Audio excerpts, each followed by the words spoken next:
you ever feel alone in the culture war, or see everything around you crumbling to ashes and dust, and you're kind of tired of it, but you feel like there's no one out there that would support you? Well, I've got 3 sites that actually might change your mind. So first we have MetaPCs. MetaPCs is a fantastic PC making company. They'll have pre-mades, they'll have all sorts of customs that you can make. You can get cases, possibly engravings and all that type of stuff. Like whatever you want, they can get it working for you. And they've got some pretty snazzy stuff. So check out MetaPCs. You can use the Geeks and Gamers code, which is 199, in order to get a percentage off of whatever you want to purchase. Check them out.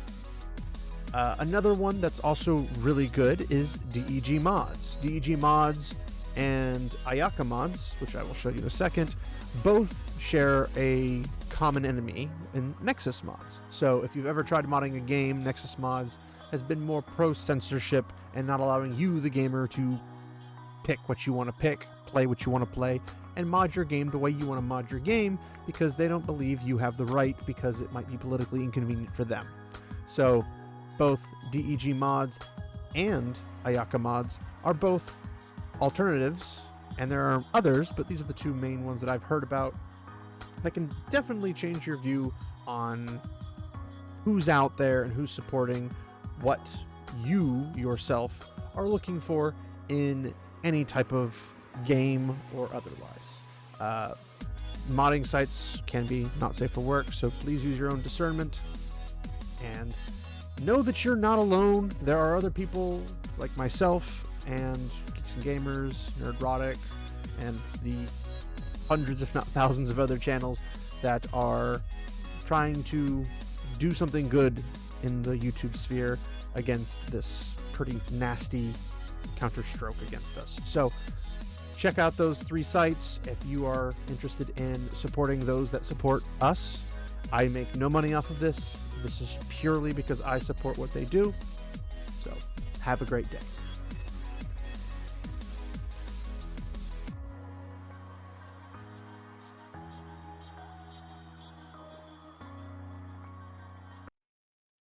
Welcome, my friends and enemies. Glad you are here. This is going to be a fun one. I was going to say a bit of a fun one, but it's really not a bit of a fun one. It's not even really a fun one, at least for me specifically. So, lots is going on in the world of entertainment, pop culture, and fun stuff like that. But partially in relation to video game news, as well as more like the video game industry entirely, as opposed to just a specific game. There's some unsettling things going on. So we might as well just jump right into it. And the first one is the ghost of Yotei's Naoki confirmed to drink sake and take nude soaks in hot springs. I don't know why drink sake has anything to do with anything, because it's just Japanese alcohol. Like, ooh, the boogeyman, sake, ooh. But the part that's most concerning is the nude soaks in the hot springs. And the female protagonist, Naoki, will be partially nude in Ghost of Yotei as she enters a hot spring, confirmed by the official ESRB rating. I don't know about you, but I personally don't want to see her naked.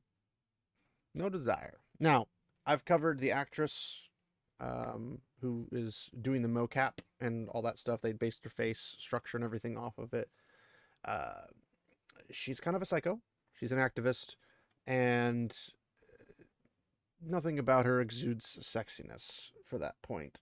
And this is, in my humble opinion, akin to the Wheel of Time Amazon show, where they show you a whole bunch of like late 40s, non-attractive, mostly like 50s, 60s, or 70s-year-old ladies in bathtubs and in questionably close to nude scenes, and you're just being really uncomfortable because you don't want to see that at all. Like, no. Like, if they're attractive, maybe. Personally, knowing how they made the show, I probably wouldn't even want that in that particular sense, just because they kind of just ruined the whole show and then they basically just turn it into a sex fest, would make it even worse, even though that's literally what they did. But making them attractive and then adding it in there literally just means they're trying to make a corn parody or something. I don't know. But this particular game, I loved Ghost of Tsushima. Like, Ghost of Tsushima is freaking awesome. I was looking forward to this, but then I found out the same team that worked on Ghost of Tsushima is not working on this. And at the very least, most of the team has moved on or left the studio completely. And they're basically just taking assets from Ghost of Tsushima to make Ghost of Yotei. Or Yotei, however you want to say it. And her being a massive activist does not exude any hope that there's going to be a reasonable female protagonist as much as just kind of a psycho or a girl boss, which, I mean, I'm being redundant at this point. And there's just no actual expectation for there to be a solid storyline with solid action that's justified by this. And who knows? It might come out and I might be completely shocked and blown away. I do not expect that at all. They're pretty much moving away from what made Ghost of Tsushima, and are making a very strange twist. This is almost like Assassin's Creed Shadows level of just not paying attention to what gamers of the franchise want. And there'll be people who probably leave comments and say, oh, but I love Ghost of Tsushima and I'm really looking forward to Ghost of Yotei. I'm happy that you are looking forward to something, and I hope it doesn't let you down. I really do. I do not expect this. So, I don't know what to tell you. Now, you could ask, what's the reason for this tragedy, and what is a possible outcome for any, I guess, more of this kind of stuff coming out in gaming? Well, here we have Bandai Namco localization teams admit they ordered Japanese devs to censor their female character designs. Quote, we tell them that the cleavage is a bit too exposed or the skirt is a bit too short, end quote. All of this, Miura said, was in service of her rolling out Bandai Namco's new in-house DEI training program, which according to her consisted of 4 key pillars. About character hair, which discussed how to properly create more diverse character designs, particularly in regards to their hairstyles. I don't know what this has to do with anything, because tons of characters have tons of unique character styles. I don't know what they're looking for. I don't know what they're expecting, because all this tells me is that they're going to take from one group and give it to another group and call it diverse, or something of that nature. Character gender, wherein it is explained that one's gender is made up of 4 parts. Is it, though? Including biological sex, gender identity, sexual orientation, and gender expression. No, and yes. So, biological sex, yes. Everything else, no. What you identify with has nothing to do with scientific facts. And if you ignore scientific facts, I'm sorry, you're anti-science. There's no way around this. DNA, it's just a thing. You can't get past it. Sorry. You can choose to be a sexual orientation if you wish to, but that's not going to affect your biological sex. You can identify as a fruit tree. That will not change your biological sex. You can express your gender as gaily or as straightly as you would like, and it does not change your biological sex. No, that's apparently controversial. Differences in cultures and values, which concern itself with how one should approach differences in regional culture regarding certain actions, images, or words. Just treat the regional culture the way the regional culture is intended to be treated. But if you did that, you couldn't do DEI, because by definition, differences in cultures and values concerning itself with how one should approach differences in regional cultures regarding certain actions, images, or words, literally just said, admit they order Japanese devs to censor their female character designs, because they do not do this. They do not concern itself with how one should approach differences. Their concern is, you and your culture change to fit my culture, and that's how they want to do things. That's literally self-defeating and hypocritical to the extent of the definition.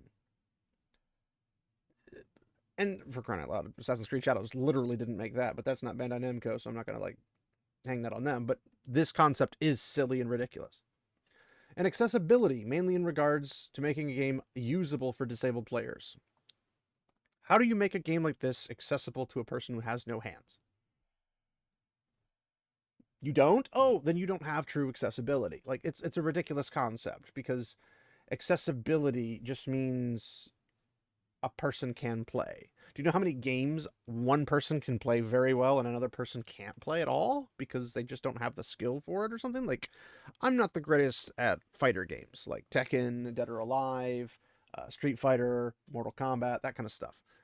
But I can do moderately decent in a Super Smash game, Super Smash Bros. But like, I'm not the greatest. Are you going to make the game accessible to me? Which means you have to make it so stupid and so dumbed down that a person who does excel at it is not going to do nearly as good as somebody else. Because the person who's doing really, really, really well before you change it is now going to be so simplified. They won't have any like challenge to it to really put them above another person, because a random other person could just come in and just one punch them and then woo, you win. It's like, but that's not accessible. That's just making the game stupid. So there needs to be a challenge. There needs to be difficulty differences. Just make the difficulty actually legit difficulty, not fake difficulty. I was talking to Sage. We were playing Elden Ring this past Sunday, and there's a lot in there that is just fake difficulty. When an enemy's on the ground and you can't attack them, that's fake difficulty because you have to wait for them to get a chance to harm you in order for it to be difficult. And it's like, no, I would have been stabbing them through the head 25 times before they got off the ground, which would have killed them.